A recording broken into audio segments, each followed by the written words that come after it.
یونان پر ایک بادشاہ حکومت کرتا تھا۔ بادشاہ کو دولت سے بہت پیار تھا۔ سونے کا تو وہ دیوانہ تھا۔ اسی دن رات ایک ہی فکر تھی کہ زیادہ سے زیادہ سونا کیسے جمع کیا جائے۔ جب وہ صبح سویرے سورج کی سنہری کرنوں کو دیکھتا تو اس کے دل میں یہ خواہش پیدا ہوتی کہ کاش یہ سنہری کرنیں جس چیز پر پڑی اسے سونے کا بنا دیں۔ سونے کی اینٹوں، برتنوں اور زیورات سے بھرا بادشاہ کا خزانہ محل کے ایک تہہ خانے میں تھا۔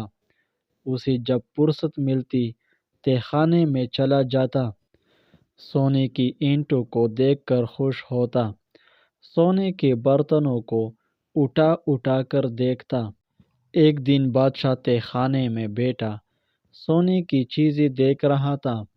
اچانک کمرے میں روشنی پھیل گئی۔ بادشاہ چونک گیا۔ کمرہ ہر طرف سے بند تھا۔ روشنی وہاں کیسے آئی؟ ابھی وہ یہ بات سوچ ہی رہا تھا کہ روشنی کے درمیان میں ایک شخص نظر آیا۔ بادشاہ سمجھ گیا کہ بند کمرے میں آنے والا کوئی عام شخص نہیں ہو سکتا، ضرور یہ کوئی خاص آدمی ہے۔ بادشاہ کے کچھ بولنے سے پہلے ہی اس شخص نے کہا، بہت سونا جمع کر رکھا ہے آپ نے۔ بادشاہ نے کہا، یہ تو بہت کم ہے، میری خواہش ہے کہ اس طرح کے کئی خزانے ہو۔ اجنبی حیران ہو کر بولا، اتنی دولت سے بھی تمہارا دل نہیں بھرا؟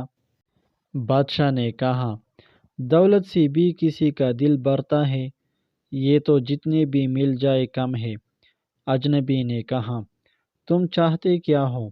بادشاہ نے جواب دیا، میں چاہتا ہوں کہ جس چیز کو ہاتھ لگاؤ وہ سونے کی بن جائے۔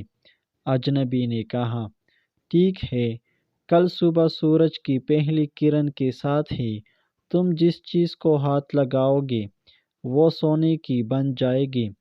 اس کے ساتھ ہی اجنبی نے بادشاہ سے کہا کہ 1 منٹ کے لیے آنکھیں بند کر لو۔ بادشاہ نے آنکھیں بند کر لی۔ جب دوبارہ آنکھیں کھولی تو کمرے میں وہ اکیلا تھا۔ اجنبی جا چکا تھا۔ دوسرے دن بادشاہ کی آنکھ صبح سویرے ہی کھل گئی۔ وہ بہت خوش تھا۔ جو ہی سورج طلوع ہوا، سورج کی سنہری کرنیں اندر آئی۔ بادشاہ حیران رہ گیا۔ جس چیز کو ہاتھ لگاتا وہ واقعی سونے کی بن جاتی۔ بستر کی چادر سونے کی بن گئی تھی۔ اس نے میز پر سے اینک اٹھا کر آنکھوں پر لگائی۔ اسے کچھ بھی نظر نہ آیا کیونکہ اینک ساری کی ساری سونے کی بن گئی تھی۔ ناشتے کا وقت ہو گیا تھا۔ میز پر طرح طرح کے لذیذ کھانے موجود تھے۔ بادشاہ ابھی بیٹھا ہی تھا کہ اتنے میں ننھی شہزادی ہاتھ میں سنہرے رنگ کا گلاب کا پھول لے آئی۔ اس نے روتے ہوئے کہا، ابا جان، میں باغ میں پھول توڑنے گئی تھی لیکن وہ تو سب پتھر کی طرح سخت ہو گئے ہیں۔ بادشاہ نے قہقہہ لگاتے ہوئے کہا، پیاری بیٹی، اس میں رونے کی کیا بات ہے؟ اب تو یہ سونے کی بن گئی ہے، پہلے سے زیادہ خوبصورت اور قیمتی ہو گئی ہے۔ تم اطمینان سے ناشتہ کرو۔ یہ کہہ کر بادشاہ نے چائے دانی اٹھا کر پیالی میں چائے ڈالنے کی کوشش کی، لیکن چائے دانی سونے کی بن گئی۔ پیالی سونے کی اور پیالی میں چائے پگھلا ہوا سونا تھی۔ سونا کون پی سکتا ہے؟ اس نے روٹی، مکھن، انڈے اور مچھلی کھانے کی کوشش کی لیکن اس کا ہاتھ لگتی ہی ہر چیز سونے کی بن جاتی۔ اب وہ گھبرا گیا۔ سوچنے لگا، جس چیز کو ہاتھ لگاتا ہوں وہ سونے کی بن جاتی ہے، میں کھاؤں پیوں کیسے؟ کھائے پیے بغیر زندہ کیسے رہوں گا؟ شہزادی تھوڑے فاصلے پر بیٹھی ہنسی خوشی کھانے میں مصروف تھی۔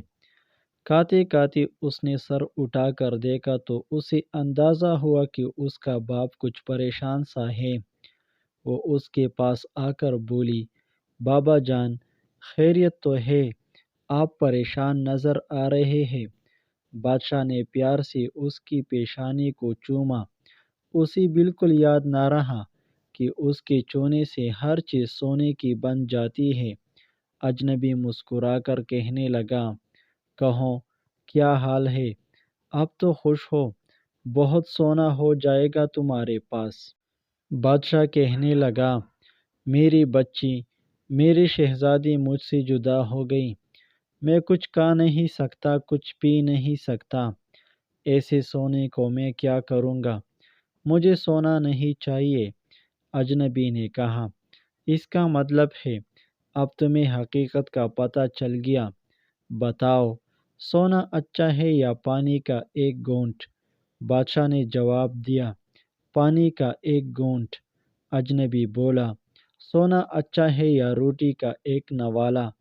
بادشاہ نے کہا، روٹی کا ایک نوالہ۔ دنیا بھر کا سونا بھی روٹی کی ایک نوالے کا مقابلہ نہیں کر سکتا۔ اجنبی نے پوچھا، سونا اچھا ہے یا بیٹی؟ بادشاہ چیخ کر بولا، میری پیاری بیٹی، میری شہزادی، میں اپنا تمام دولت اس پر قربان کرنے کے لیے تیار ہوں۔